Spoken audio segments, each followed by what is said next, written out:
Alhamdulillah. Alhamdulillahi nahmaduhu wa nasta'inuhu wa nastaghfiruh wa na'udzu billahi min syururi anfusina min sayyiati a'malina. Man yahdihillahu fahuwal muhtadi wa man yudlil falan tajida lahu waliyan mursyida. Asyhadu an la ilaha illallah wa asyhadu anna Muhammadan abduhu wa rasuluh.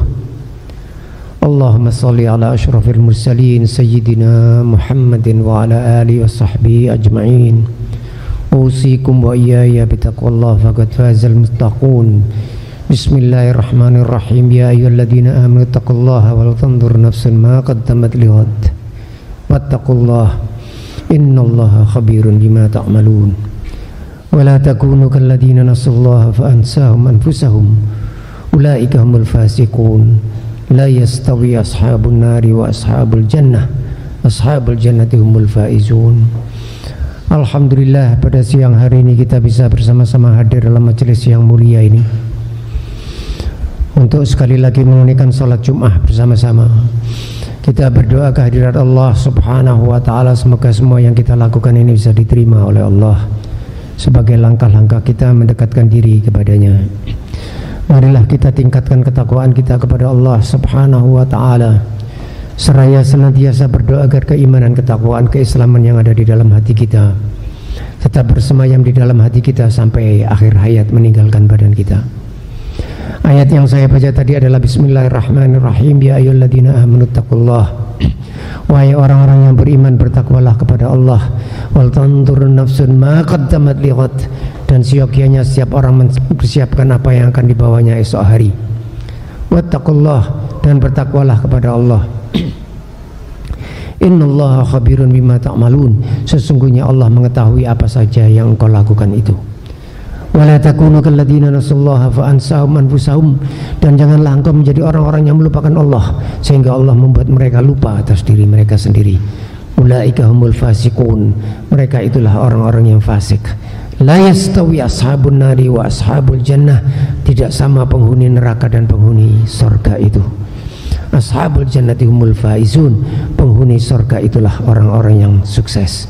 Kita berdoa kehadirat Allah Subhanahu wa ta'ala, semoga kita dijadikan oleh Allah para penghuni surga yang sukses itu. Amin ya rabbal alamin. Ma'asyiral muslimin rahimakumullah. Materi kita hari ini adalah terkait tentang bagaimana menuju kepada pribadi yang gemilang.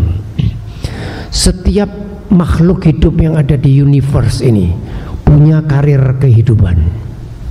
Apakah itu tanaman, apakah itu binatang, apakah itu manusia, punya karir kehidupan yang bisa ditandai dengan beberapa fase. Jadi ada fase di mana fase ketiadaan, belum ada, non-existing, fase ketiadaan. Kemudian diikuti dengan fase transient, bergerak secara gradually naik begini. Kemudian diikuti dengan fase steady state, fase mapan. Mungkin kalau di dalam Al-Quran tsummastawa, begitu kira-kira sudah mapan. Kemudian diikuti dengan fase terminasi atau declining down. Semua yang saudara di dalam universe ini pasti begitu. Tidak ada kemudian naik secara gradually, pelan-pelan secara berkala, kemudian steady, mapan, kemudian turun begitu ya. Semua begitu. Manusia juga begitu, binatang juga begitu, tanaman juga begitu. Nah, sehingga manusia ini juga diberikan oleh Allah kemampuan untuk mencapai jati dirinya yang paling tinggi itu. Semua entitas diberi kemampuan oleh Allah untuk mencapai jati diri yang paling tinggi. Maka itu ketika Musa ditanya oleh Fir'aun, qala faman rabbukuma ya Musa? Qala rabbuna alladzi a'ta kulla syai'in khalqahu tsumma hada. Ayat yang luar biasa ini, penuh dengan inti sari daripada filosofi kehidupan. Qala faman rabbukuma ya Musa? Siapakah Tuhan kalian berdua? Fir'aun bertanya kepada Musa. Musa dan Harun, siapakah Tuhan kalian berdua? Qala faman rabbukum ya Musa. Kemudian Musa menjawab, qala rabbuna alladzi a'ta kulla syai'in khalqahu tsumma hada. Tuhanku itu adalah yang menciptakan segala sesuatu sesuai dengan penciptaannya, kemudian mengarahkan, tsumma hada, bukan memberi hidayah dalam artian agama saja, tetapi mengarahkan untuk mencapai jati dirinya. Jadi ketika Allah subhanahu wa ta'ala itu membuat sapi misalnya, Allah akan membantu supaya sapi itu bisa mencapai jati dirinya menjadi seekor sapi. Ayam juga begitu, tanaman juga begitu. Itu yang dimaksud dengan tumahada. Diberikan kemampuan oleh Allah, diberikan kemudahan mencapai jati dirinya. Manusia juga begitu. Sehingga di dalam semua tingkat kehidupan ini, setiap entitas itu berusaha mencari jati dirinya yang sebenarnya itu. Atau yang barangkali bisa diistilahkan enteleги, jati diri yang sebenarnya. Bagaimana manusia bisa mencapai jati dirinya ini? Apa yang harus dilakukan untuk menjadi manusia yang gemilang ini? Ada banyak hal. Jadi yang pertama kali, semua upayanya itu harus ditujukan untuk mencari ridha Allah subhanahu wa ta'ala. Karir kehidupan yang tujuannya tidak mencari ridha Allah subhanahu wa ta'ala tidak ada manfaatnya. Semua harus dicari untuk mencapai ridho Allah subhanahu wa ta'ala. Berikutnya adalah harus mengisi semua dimensi kemanusiaannya. Nah, manusia ini adalah makhluk multidimensional, banyak dimensinya. Kita tidak bisa membahas dalam kesempatan yang singkat ini, tetapi saya ucapkan saja beberapa hal, nanti kita akan lihat beberapa contoh saja. Manusia ini adalah makhluk fisik, makhluk material, makhluk biologis. Karena makhluk biologis dia butuh pasokan-pasokan biologis. Dia makhluk individual. Karena makhluk individual dia mementingkan dirinya sendiri, itu manusia. Tetapi manusia juga makhluk sosial. Manusia ini tidak hanya makhluk biologis, tetapi dia makhluk intelektual, dia makhluk rasional, dia makhluk emosional, dia makhluk estetik, dia makhluk spiritual. Itu dimensi kemanusiaan. Seorang manusia yang bercita-cita untuk menjadi insan atau pribadi yang gemilang mesti mengisi semua dimensinya itu. Kalau salah satu daripada dimensinya itu tidak terisi dengan baik, maka dia tidak mampu untuk menjadi manusia yang prima itu. Semua dimensinya harus diisi dengan baik. Karena dia makhluk fisik, dia butuh masukan fisik, maka dia butuh makan. Manusia yang tidak mau makan bukan manusia yang sebenarnya. Karena Allah subhanahu wa ta'ala yang menciptakan kita makhluk yang butuh makan. Bukan kita yang minta, saya butuh makan, tidak. Allah menciptakan kita makhluk yang butuh makan. Maka itu yang menarik. Karena Allah menciptakan kita makhluk yang butuh makan, Allah pasti menyediakan makanannya. Ya. Kalau kita butuh selulus, Allah menyediakan selulus. Kita butuh mineral, Allah menyediakan mineral. Kita butuh vitamin, Allah menyediakan. Kita butuh karbohidrat, semua yang dibutuhkan manusia Allah menyediakan. Dan yang lebih menarik ini bapak-bapak dan saudara sekalian, kalau kebutuhannya semakin banyak, Allah menyediakan dalam jumlah yang semakin banyak. Apa yang dibutuhkan manusia ini paling banyak untuk meniti karir kehidupannya, untuk bertahan hidup? Apa yang paling banyak dibutuhkan? Oksigen, udara. Maka itu udara diberikan oleh Allah dalam jumlah yang sangat banyak. Tidak ada orang yang kekurangan udara. Orang yang di penjara pun dia penuh dengan udara. Setelah itu apa? Setelah itu air. Afara'aitumul ma'allati tashrabun a antum anzaltumuhu minal muzni am nahnul munzilun. Aku yang menurunkan air ini, kata Allah. Kita diberi air karena manusia sangat butuh. Maka itu perhatikan di sekitar kita ini, berlian, intan, emerald, ruby, safir, jamrud, mutiara, jumlahnya semua tidak banyak. Karena apa? Karena kita tidak benar-benar butuh. Yang kita benar-benar butuh mesti Allah menyediakan dalam bentuk yang banyak. Seorang pria membutuhkan wanita. Kebutuhan itu bukan kebutuhan yang dibuat-buat. Kebutuhan itu adalah kebutuhan real. Ya, maka itu berat. Dengan yang satu ini berat, karena kebutuhan ini bukan kebutuhan yang konformis, kebutuhan yang memang real, berasal dari dalam tubuh manusia, bukan karya manusia, tapi pemberian Allah subhanahu wa ta'ala. Dan karena pria itu butuh wanita, maka Allah menyediakan wanita dalam jumlah yang banyak. Karena Tuhan tahu kita memang butuh dengan yang satu ini. Kebutuhan biologis manusia harus terpenuhi dengan baik. Namun manusia bukan hanya makhluk biologis. Ini yang perlu diingat. Dia adalah makhluk intelektual. Dia makhluk rasional. Jangan cuman mau makan. Kalau makan mau makan, tapi mau berpikir keras, gelem sinau, gelem belajar, memanfaatkan Allah yang berikan kepada kita ini. Itu manusia yang memanfaatkan dimensi biologis dan dimensi intelektual. Cerdas, pintar, rajin kalau belajar, tapi tidak hanya pintar. Karena orang pintar itu bisa sangat memuakkan, orang pintar itu bisa sangat membosankan. Kepalanya pintar, tapi hatinya baik, emosinya cerdas, pandai bergaul. Karena manusia ini makhluk emosional. Dimensi. Manusia ini mengenal keindahan, bukan cuma reflektif, transaksional, bukan begitu. Ada sesuatu yang indah di dalam pikiran manusia ini. Maka itu manusia kalau sudah lengkap mengisi kehidupannya, dia bisa menjadi manusia yang gemilang. Tidak berhenti di situ, masih banyak saudara. Manusia adalah makhluk spiritual. Hidupnya mesti bermakna, tidak cuma baik, tidak cuma pintar, tidak memenuhi kebutuhan, tetapi dia punya cita-cita di dalam kehidupan sesuai dengan spirit yang ditiupkan oleh Allah dalam dirinya. Karena untuk manusia mengembangkan dirinya, manusia mesti mengenal dirinya sendiri. Maka itu orang-orang yang jauh dari agama itu tidak mengenal dirinya sendiri. Maka itu pertolongan mereka pasti mengenal semua. Karena mereka tidak mengenal dirinya sendiri. Siapakah manusia ini? Orang-orang di luar itu, bapak-bapak dan saudara sekalian, itu para filosof atau para psikolog, itu tidak mengerti tentang manusia. Nah, kalau saya ditanya apa, bapak mengerti tentang manusia? Insya Allah ya. Kenapa bapak mengerti? Kenapa saya mengerti? Karena saya diberitahu.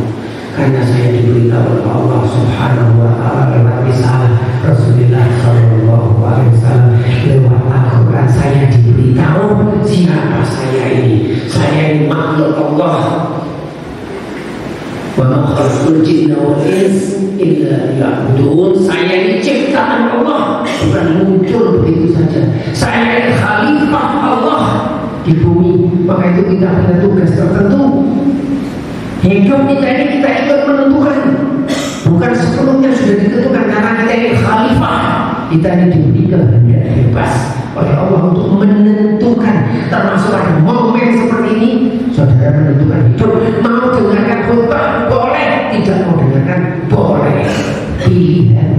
Karena kita ini bukan orang-orang atau bukan jantri, kita ini khalifah. Maka manusia kalau ingin mengembangkan dirinya mesti tahu dia ini khalifah. Dia ini makhluk spiritual. Ya, wa idh qala rabbuka lil malaikah inni khaliqun basharan min salsalin min hama'in masnun fa idza sawaituhu wa nafakhtu fihi min ruhi faq'u lahu sajidin. Pada suatu saat Allah mengatakan kepada malaikat, aku akan membuat manusia dari tanah, singkatnya begitu. Fa idza sawaituhu, perhatikan ayat ini luar biasa. Tidak ada aliran spiritual apapun yang bisa melawan ayat yang satu ini. Tidak ada bentuk apapun. Perhatikan. Faidah sawaitu, manusia ini nanti setelah aku bentuk, wa nafakhtu fihi min ruhi, kemudian aku tiupkan rohku di dalam manusia ini. Berarti dalam diri manusia ini ada roh Allah, antara tanda petik. Kita ini bukan makhluk material saja, bukan makhluk fisik, tetapi kita ini makhluk spiritual. Tidak ada spiritualitas yang berbeda ini. Di dalam tubuh manusia ini ada roh Allah, wa nafakhtu fihi min ruhi, maka itu faqa'u lahu sajidin, sehingga malaikat sujud kepadanya. Manusia seperti itu. Maka itu manusia yang mengembangkan dirinya mesti tahu dimensi. Dan Allah melengkapi semua kita untuk bisa mencapai dimensi itu. Misalnya tentang kebutuhan biologis, ya. Maka kita ini disediakan oleh Allah Subhanahu wa Ta'ala. Ma min dabbatin fil ardi illa 'ala Allahi rizquha wa ya'lamu mustaqarraha wa mustaqarraha kullu fi kitabin. Tidak ada makhluk yang ada di alam ini kecuali dijamin oleh Allah rezekinya. Di ayat yang lain dikatakan bahwa ayat min dabbatin la tahmilu rizqaha Allahu yarzuquha wa iyyakum. Ada makhluk-makhluk tertentu yang tidak mampu mencari rezekinya dikasih oleh Allah. Bahkan ada contoh yang sangat sederhana cukup menarik. Tokek itu makanannya nyamuk, cicak itu makanannya nyamuk, dan nyamuk itu terbang. Mestinya cicak itu selalu kelaparan. Orang cicak tidak bisa terbang, tapi tidak. Karena tokek itu cuma menunggu nyamuknya datang sendiri. Karena Allah menjamin rezekinya. Maka itu semua dimensi harus dipenuhi. Fisiknya dijaga, baunya harum. Kalau seorang mukmin mestinya begitu. Ojo kontrol rasanya begitu. Badannya kuat, badannya sehat. Jangan malas berolahraga, makan secukupnya, istirahat secukupnya, pikirannya cerdas, hatinya baik, spiritnya. Oh, kalau yang itu dia bisa menjadi manusia yang gemilang, dan manusia akan dibantu oleh Allah untuk mencapai jati dirinya. Sebagaimana Allah mencapai bunga mawar untuk menjadi bunga yang harum, itu ciptaan Allah Subhanahu wa Ta'ala. Bunga mawarnya hanya keluar durinya itu bukan mawar, itu mawar yang masih belum mencapai jati dirinya. Setelah mengeluarkan bunganya yang harum, dia mencapai jati dirinya. Ya. Dan semua binatang diberi seperti itu oleh Allah, kemampuan seperti itu, kemampuan untuk mencapai jati dirinya. Ular itu bapak-bapak diberi taring oleh Allah Subhanahu wa Ta'ala. Allah yang memberi, dan taring itu akan digunakan karena itu jati diri seekor ular. Jadi ketika ular itu memaku itu ada manifestasi ketakwaan kepada Allah. Karena tidak mungkin taring ular itu mubazir, tidak mungkin. Tidak ada ciptaan makhluk rahmani min tafawut. Tidak ada ciptaan Allah yang mubazir. Maka itu ketika saya melihat singa yang di sirkus itu, singa yang kehilangan jati diri. Karena singa itu mestinya tidak begitu. Singa itu mestinya beringas dan kejam. Dan itu bukan beringas dan bukan kejam. Itu memang desainnya seperti itu. Ya. Poin yang terakhir yang terkait dengan desain. Ada desain dalam universe. Seseorang yang ingin mengembangkan sesuatu, jangan melanggar desainnya itu. Ya. Tangan ini punya desain tertentu. Kaki kita ini punya desain. Bapak-bapak dan saudara-saudara sekalian yang tidak pernah memanfaatkan kakinya untuk berjalan, hati-hati pada suatu saat Bapak tidak akan mampu berjalan walaupun umurnya mungkin masih 40 tahun. Karena kaki ini didesain oleh Allah Subhanahu wa Ta'ala untuk berjalan, bukan untuk nyingkrak di sepeda motor atau dengan pedal gas mobil, bukan. Dia desain kuat dengan otot-ototnya. Dia tangan ini bukan untuk main handphone atau main komputer, karena ini kuat. Ini untuk bekerja, diciptakan Allah Subhanahu wa Ta'ala. Maka ini harus dimanfaatkan sesuai dengan desain. Kalau tidak dimanfaatkan, dia mengalami atrofi dan pastinya konsekuensi. Seorang pria yang tidak menikah tanpa alasan medis, ya, atau alasan-alasan tertentu yang memang beralasan, berarti sudah menentang desain. Karena pria itu desainnya adalah menikah. Semua organ-organ tubuhnya disiapkan oleh Allah Subhanahu wa Ta'ala untuk menikah, dan pasangannya harus wanita. Desainnya begitu. LGBT itu bentuk kekejian, bentuk penentangan kepada desain Allah Subhanahu wa Ta'ala. Wa huwa qala liqaumihi ya'tuna al-fahishata ma sabaqakum biha min ahadin min al-alamin. Lalu mengatakan kepada kaumnya, kamu sudah melakukan kekejian untuk LGBT yang tidak pernah dilampaui manusia di alam. Karena menentang desain. Saya beri contoh yang terakhir untuk desain. Siapa yang menciptakan burung ini? Allah Subhanahu wa Ta'ala. Saya bisa ciptakan dengan lebar, tapi waktu kita tidak cukup. Allah Subhanahu wa Ta'ala menciptakan burung. Kalau Bapak perhatikan burung, kalau perlu pergi ke pasar burung, kita lihat Bapak lihat. Bapak lihat desainnya. Bapak lihat desainnya. Bapak lihat tubuh kita ini desainnya, Bapak menemukan sesuatu hal yang luar biasa. Bapak lihat desainnya burung. Paruhnya ini besar mengecil. Tidak ada burung di dunia yang paruhnya kecil membesar, tidak ada. Pasti besar mengecil. Kenapa? Streamline, aerodynamically design, didesain secara aerodinamis. Sayapnya itu bentuknya airfoil, bentuknya seperti ini. Ya, tidak terlalu sulit, bentuknya begini. Sayapnya kenapa? Supaya ketika terjadi jadi aliran udara yang berada di atas karena lintasan yang lebih jauh, dia harus bergerak lebih cepat. Gitu Pak ya, karena lintasan lebih jauh dibandingkan dari bawah, aliran udara harus bergerak lebih cepat. Perbedaan gerakan kecepatan ini menimbulkan tekanan, sehingga ada tekanan yang dinamakan lift, gaya angkat, sehingga burung ini bisa terbang. Awalam yarauil tayri musakhkharatin fi jawis sama ma yumsikuhunna illallah. Dia terbang. Ada di tempat yang lain dikatakan wayal, kadang-kadang mengapak-apakan sayapnya, kadang dipegang oleh burung. Karena apa? Karena memang dia didesain untuk terbang. Burung itu desainnya untuk terbang, bukan untuk dimasukkan ke dalam sangkar. Maka itu memasukkan burung dalam sangkar menentang desain primordial. Saya mengatakan begini, kalau memang Allah punya rencana burung dimasukkan ke dalam sangkar, itu diberi oleh Allah lengkap dengan sangkarnya. Ini loh kamu lihat, burung itu tujuannya untuk terbang, sama dengan pria itu tujuannya untuk menikah dengan wanita. Itu desain. Maka itu seorang wanita sekarang yang tidak mau menyusui anaknya menentang desain primordial. Seorang ibu yang tanpa alasan-alasan rasional, alasan medis yang kuat, kemudian ingin melahirkan secara sesat, menentang desain primordial. Karena Allah Subhanahu wa Ta'ala sudah menyatakan tidak ada otot yang lebih kuat dari rahim ibu. Ibu itu memang didesain untuk melahirkan persalinan normal, kecuali untuk alasan medis. Nah, seseorang yang ingin mengembangkan dirinya jangan menentang desain pribadi. Desain daripada Allah ini harus dijalankan dengan baik. Aku lupa lihat wassalamualaikum warahmatullahi wabarakatuh.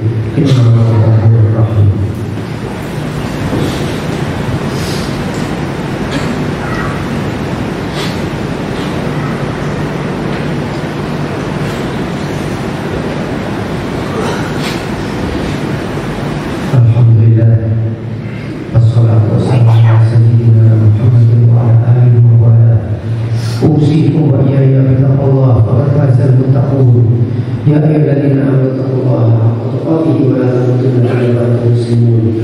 Ya ayyuhalladzina amanu taqullaha wa qulu qawlan sadida yuslih lakum a'malakum wa yaghfir lakum dhunubakum wa man yuti' Allaha wa rasulahu faqad faza fawzan 'azima. Marilah pada khutbah yang kedua kita berdoa kepada Allah Subhanahu wa Ta'ala. Kita dahului dengan salawat kepada Rasulullah sallallahu alaihi wa alihi wasallam. Dengan penuh keyakinan bahwa salawat kita akan disampaikan kepada Rasul, dan dengan penuh keyakinan bahwa Rasul akan membalas salawat kita itu. Innallaha wa malaikatahu yusholluna 'alan nabi. Ya ayyuhalladzina amanu shallu 'alaihi wa sallimu taslima. Allahumma shalli 'ala sayyidina Muhammad wa 'ala sayyidina Muhammad kama shallaita 'ala sayyidina Ibrahim wa 'ala sayyidina Ibrahim wa barik 'ala sayyidina Muhammad wa 'ala sayyidina Muhammad kama barakna 'ala sayyidina Ibrahim wa 'ala ali sayyidina Ibrahim fil 'alamin innaka Hamidum Majid. Allahumma ighfir lil mu'minina wal mu'minat wal muslimina wal muslimat wal ahya'i minhum wal amwat ya qadhiyal hajat ya ghafirad dhunubi was sayyi'at. Rabbana zalamna anfusana wa la taghfir lana wa tarhamna lanakunanna minal khasirin. Rabbana wa atina ma wa'adtana ala rasulika wa la tukhzina yawmal qiyamah innaka la tukhlifu al-mi'ad. Rabbana hab lana hukman wa hukman as-salihin waj'alna waritha jannatin na'im wa la tukhzina yawma yub'atsun yawma la yanfa'u malun wa la banun illa man atallaha biqalbin salim. Rabbana habib lana al-iman wa zayyinhu fi qulubina wa karrih lana al-kufra wal fusuq wal 'isyan. Allahumma a'inna 'ala dhikrika wa syukrika wa husni ibadatik. Allahumma inna nas'aluka ridhaka wal jannah wa na'udzubika min sakhatika wan nar. Rabbana